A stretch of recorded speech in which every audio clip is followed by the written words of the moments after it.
Hello दोस्तों, भोजपुरी के power star Pawan Singh का एक और न्यू सॉन्ग का पोस्टर रिलीज हो चुका है।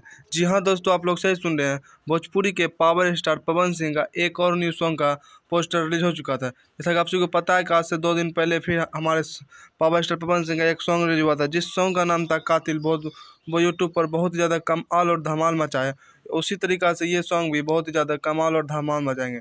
जिस सॉन्ग का टाइटल रखा गया है सेनुरा डाले से पहले। जी हाँ दोस्तों, इस सॉन्ग का टाइटल है सेनुरा डाले से पहले। इसमें गाए हुए हमारे पावर स्टार पवन सिंह और अनुपमा यादव, और इसमें नज़र आए हुए हमारे संजना मिश्रा। और ये एक मगही टाइप का सॉन्ग होने वाला है। जी हाँ दोस्तों, आप लोग सही सुन रहे हैं, ये एक मगही टाइप का सॉन्ग होने वाला है। जिस सॉन्ग का टाइटल है सेनुरा डाले से पहले। एक बहुत ही ब्लास्ट और धमाकेदार गाना होने वाला है। इसका डेट रिलीज बता दिया गया है, जो कि 22 तारीख को हो जाएगा अपलोड, और इसका टीजर आज या कल तक में आ जाएगा। ये तो एक छोटी सी इन्फॉर्मेशन वीडियो। आप लोग कैसा लगा कमेंट करके जरूर बताइएगा।